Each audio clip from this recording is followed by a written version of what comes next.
আমাৰ জুবিন দাই এইটো আকৌ নতুন কি ওলালে অসমীয়া ভাষা ইমান বছৰ আছে দেখোন আপোনালোকে শুনকচোন মইতো জয় অসমীয়া কৈ জুবিন আছোঁ দা এইটো স্বীকৃতি দিবলৈ কি আছে হু চেজ দাট হা কোন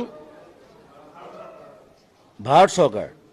যে মই যে ইমান গান লিখিলোঁ এতিয়ালৈকে সেইটো ভাৰত চৰকাৰে স্বীকৃতি দিব নেকি this is my language this is Assamese I am N Assamese মই অসম হয় সেইটো ভাৰত চৰকাৰে স্বীকৃতি দিব নোৱাৰে আৰু গোটেই অসম বুলি নহয় গোটেই ইণ্ডিয়াৰ যিমান ভাষা আছে চব পালি প্ৰাকৃত সংস্কৃত তাৰ পৰা আহিছে এইটো ভাৰত চৰকাৰে দিব নোৱাৰে এই ভাৰত চৰকাৰ স্বীকৃতি ভাৰত চৰকাৰে আমাক কি স্বীকৃতি দিব